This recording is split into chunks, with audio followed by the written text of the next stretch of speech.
That's totally okay. Good morning, everybody. Today we have Danielle Reagan from High Point University here with us today. So thanks for joining us, Danielle. And I have Lara Poulios, my colleague from Estrela, here with us as well. So welcome, Danielle. Thanks for being here with us. Awesome. Well, thank you for having me. I'm excited to share more about High Point University with you guys and hopefully reach some students as well. Perfect. Do you want to give us just a general overview about High Point, some general facts? Yeah, absolutely. So just to tell you a brief overview, we are a private university located in High Point, North Carolina, which a lot of people aren't really sure where High Point is, but we are more so centrally located within the state of North Carolina. So about 2 hours from the beach, 2 hours from the mountains and about 4 hours from the beach. And as far as the university as a whole goes, we're about 5,000 undergraduate students, and our grad programs are also growing. So we have about 600 students or so now in the graduate programs. And as far as class sizes go, the average class size is 17, and then our student to faculty ratio is 15:1. And what roughly what percentage or how many of your students are coming from North Carolina? Are you mostly regional, or do you have many out-of-state students? Yeah, that's a great question. So we actually only have about 20% of our students that come from North Carolina. So 80% do come from out of state. It's really, campus is really a melting pot, and we have a lot of diversity. So that's pretty exciting. Students don't typically go home on the weekends. So for students coming out of state, that's usually, it's comforting for them to hear so that they're going to create a really strong friend group. Do you want to share with us a little bit about some of the academic strengths at High Point? What are some of the programs that you guys think are, I know that all of the programs are standout programs, but are there any that you would specifically like to highlight and share with us? Sure. So we have a few different majors that are popular. Business would be one of them. Business, communications, the sciences are also really popular as well because we have quite a few pre-professional programs that go along with those. And also with graduate school, we have a PA school here on campus and pharmacy. So we're seeing the sciences really pick up as well. And then interior design is also another popular major just because we have furniture market here in our backyard of High Point. So our interior design students can get a lot of hands-on experience in that area. Yeah, and I think that's something a lot of people, if they're not familiar with High Point, they hear furniture market. Can you really quickly explain what that is? Yeah, of course. So furniture market, when you see, if you're watching interior design shows like on HGTV, Fixer Upper, those sorts of shows, furniture market is where basically all the designers go twice a year sometimes to High Point and basically go shopping for the latest furniture designs and things for the home. So if you were to go into downtown High Point, you would see a lot of open vendor spaces, and that is for furniture market for when they come to town. It's all filled with brand new furniture, market samples, that sort of thing. And interior designers will come and view the samples or make orders and that sort of thing. So. And in what other ways, or what ways, I guess, would students be involved in that? Because it's such a big local thing that's unique to your area. Yeah, so students, particularly our interior design students, will often work the event. So they can either volunteer, but a lot of the positions are also paid. So, and they pay well. So students are able to get hands-on experience, network as well, which is great for them. And it just depends on the different capacities as to what exactly they would be doing, but they're still working the event and getting hands-on experience and contact with these different designers. It's such a unique thing to the area, and I know that for a long time, even before High Point was well known, the market, people knew of High Point because of the furniture market. So Yes. that's awesome. Danielle, can you talk a little bit more, not having visited, and I know a hmm lot of students here in the Northeast are interested in High Point, but may not have had a chance to visit. Can you talk a little bit more about just the town in general and what are students doing on the weekends Sure. and what is just the environment like there? Yeah, of course. So High Point itself is a smaller town. So it's not, I wouldn't say it's rural, but it's more of a suburban feel to it. As far as what students are doing on the weekends, a lot of students tend to stay on campus because there are a lot of events that take place, whether it be through different clubs and organizations, or sporting events, which those have actually been delayed due to COVID-19. But as far as the city goes, there are different restaurants, boutiques for shopping. We actually have a trampoline park, which some students like to go to just for something different to do. Of course, we have a movie theater. So the typical things that you think of when you want to go out and do something fun. And we also have Greensboro and Winston-Salem, which are a little bit of a larger city feel to them, which are close by. So Greensboro is about 15 minutes away, and then Winston-Salem is about 25 minutes. So if students are wanting to get out and explore in the area a little bit, or even go for a hike or kayaking, canoeing, anything like that, they have those opportunities close to them as well. Great, thank you. And I know you've had, well, obviously High Point is continuously growing in terms of the physical plant, the buildings and spaces on campus. I know when I was there last, I think there was maybe an athletics arena or something that was something sports related. Is that open now? Tell us more about that. Yes, I remember us talking about this last year. So we are currently building an in-arena and conference center. It's actually still under construction. It was projected to be finished, but just because of COVID-19 and everything that went on, they had to slow construction just for the safety of everyone, Sure. social distancing and whatnot. But when the arena is open, it will be the new home for our basketball team. And the inn was actually built in this center so that our hospitality major students could get their hands-on experience in the hotel industry. That's great to have that resource right on campus. That's Absolutely. awesome. We're really excited. So, and what division is High Point? What division athletics? We are D1 athletics. So I imagine that that'll be a big deal when that arena opens. It will be, absolutely. Awesome. Can you talk a little bit, going back to the business program, can you Uh-huh. talk a little bit about some of the high points, some of the highlights of the business program? Because I know just, from my own knowledge base, I know it's been a strong program, and I know there have been lots of visiting professors or speakers, faculty, et cetera. Can you share more about that program? Because I think it's a really exceptional program that you have. Oh, sure, absolutely. So with the business program, business and the communication program work hand in hand a lot of times. And with our innovators and residents, which we have on campus. So we have Netflix co-founder Mark Randolph and Apple co-founder Steve Wozniak, who come to campus a few times a year to schedule appointments with students. And during those meetings, sometimes they'll pitch sales ideas, or one example is Steve Wozniak is actually the chairperson for a club that we have called the WAS Project, and they're building a self-driving golf cart. So our innovators and residents are involved in different ways on campus to help students in whatever they're trying to accomplish, just helping them to grow and really meet their full potential.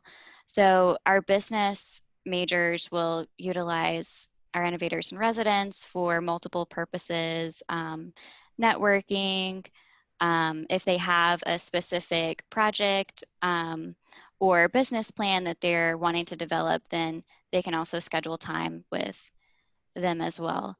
And then as far as internships go for our business students, we've had them intern really across the country, which is exciting. So whether they are wanting to go up to New York and work in finance or, with the stock market, or if they wanted to go all the way out to the West Coast in California, interning at Google or something like that. So there are a lot of opportunities, not only, yes, for business students, but really in every single major. So. And what about study abroad? Is that something that's available to the students too? Yes, absolutely. So we have about, it's about 65 different countries now, which students can travel to and participate in study abroad. So we have two programs that are really popular. The first one being our semester-long program, which is where they would study for the full semester and exchange with another student. And then our second most popular program would be the Maymester, which is actually faculty-led, and it's attached to a class that students normally take in the spring semester. And then the experiential learning component of the course is traveling abroad to the country. So that one is usually 2 to 4 weeks long. Great. Can you share with us a little bit about just the application process and what kinds of students you feel like would really be a good match for a place like High Point? Yeah, of course. So at High Point, we do review applications in a very holistic way. So it's not just that students have the numbers, so you're in, or you don't, so you're out. But as far as averages go, the average GPA is about a 3.4 unweighted. And we do use unweighted GPA just because different states will sometimes use different weighting systems. And with us having such a large out-of-state population, we want to make sure that we're comparing each student evenly and not comparing apples to oranges if there's a different weighting system. And we are test optional as well. One specific change that we've made since COVID-19 is we're no longer requiring test scores to be eligible for the higher tier scholarships. So we know that there's been quite a few cancellations, and some students haven't even been able to take standardized testing. So we wanted to put that in place just to make it a little bit smoother. However, we still are accepting test scores if students have had a chance to take either the ACT or SAT. And then other than that, we review all pieces of the application. So we're reading through the essay, the letters of recommendation, transcript, school profile. So all of those pieces. And of course, the activities section. So we look to see what students have been involved in school as far as clubs or leadership positions. So that is what we're looking for. Can I ask a follow-up question about, Sure. sorry, Lara, No, about the activities piece in light of current world situations? The extracurriculars, or I should say the absence of some extracurriculars, is really something that's weighing heavily on our current seniors and the rising juniors as well. There's concern that, what do we do when we've got many things that have been canceled, my spring musical, my fall football season, whatever it is. Right. What do you recommend or students do, or do you have any advice, I guess, for those students who are really worried about that? Sure. And we realize, with so many things being canceled, that's not their fault. It's not on them. And so if we saw a student who was involved in, one club for a year, just jumping around a lot, we would say, okay, well, that's something that was in their control. But if, like with sports or theater, anything like that, I would suggest just making a note that in maybe additional information or something like that on their application, saying that they would have participated in X, Y, and Z, but it was canceled due to the coronavirus. And so it's definitely understandable for students to be worried about that, but I would just say try not to worry, because it's not going to be held against them in the application process. So just to kind of put their minds at ease a little bit. Thanks. And so you're test optional for the class of 2021, but do you anticipate then remaining test optional going forward, or will that be evaluated?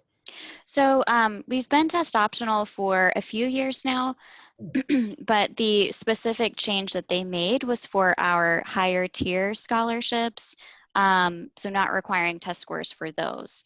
Now, I'm not sure if they're going to continue with that after this incoming class. That's unclear.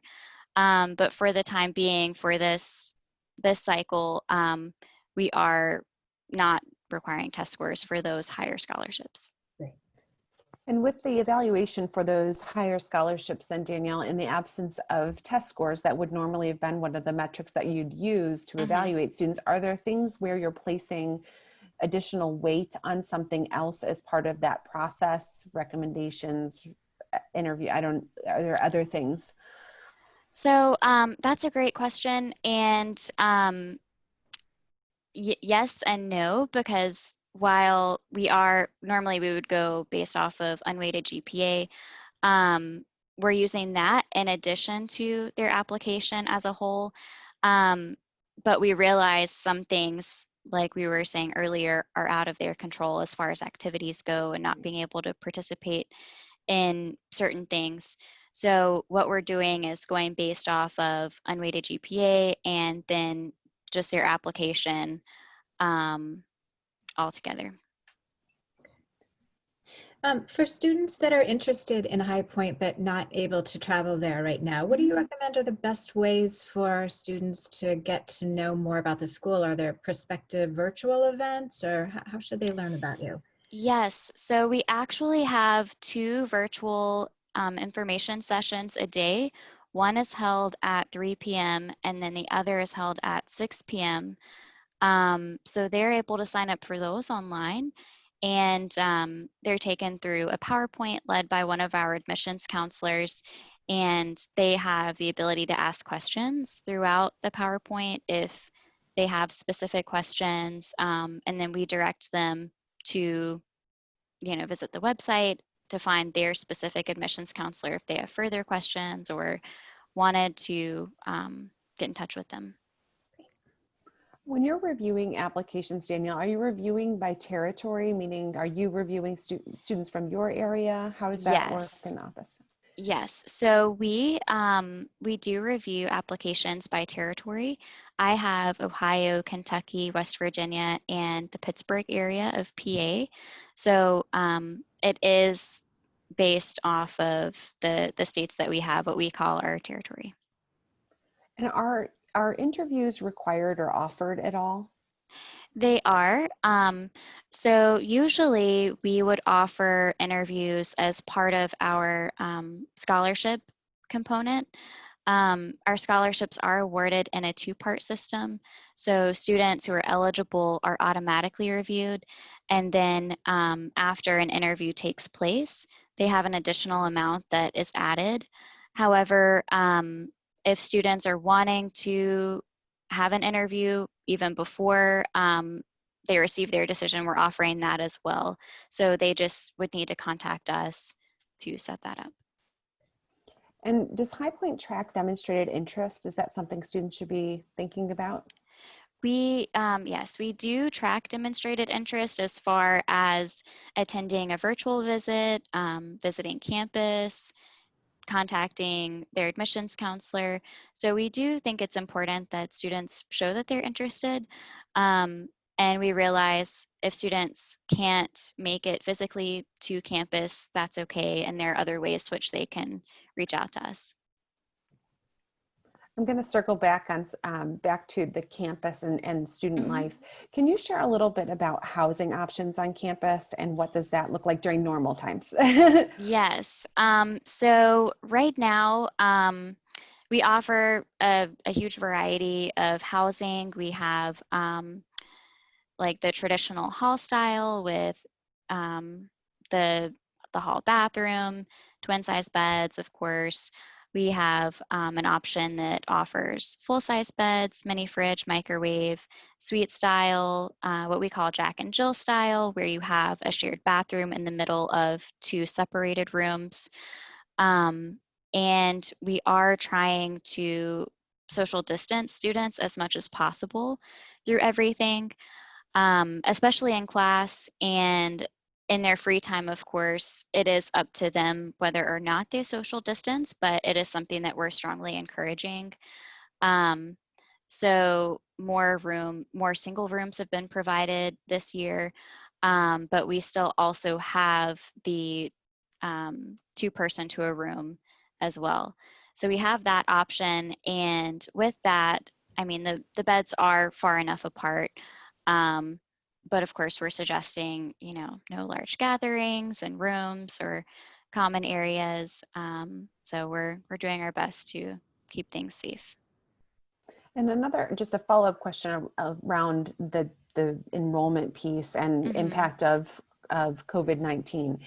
One of the concerns that I've heard from many families over the last month or two, especially, is a concern that with students deferring enrollment from this year to next, that will impact negatively the class of 2021 in terms of their opportunities for enrollment, that it will be more selective. Are you feeling that? What does that look like at High Point? And did you have many students who deferred for this year? Yeah, so we didn't have a lot of students who deferred. I know some, it's been more rampant some places than others, but we don't anticipate that will have a negative effect in any way on the next incoming class. Thank you. And I make that assumption, I think, for many schools, and I've heard that from a couple of other admission representatives as well, that they didn't see the numbers of deferrals that they had expected. It wasn't, the mass quantities, but that, right. In terms of enrollment numbers, they will still, for any of those students who didn't enroll this year, they may need to possibly fill those spots next year as well. So, Sure. that's enrollment. They still need the enrollment numbers. And so I don't think it will have a significant impact for the most part on those students. So.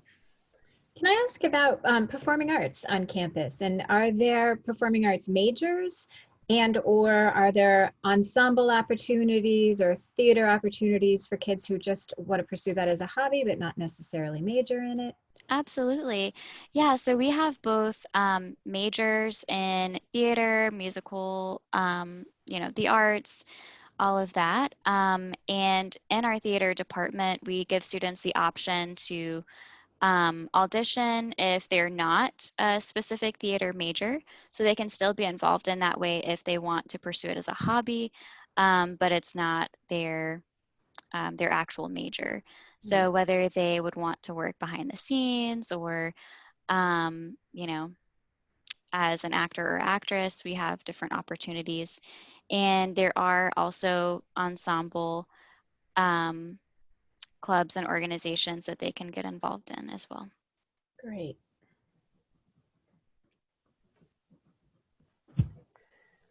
What are we not asking about, Danielle? I'm trying to like think of we're just, anything that we haven't covered. Oh no, y'all have been great.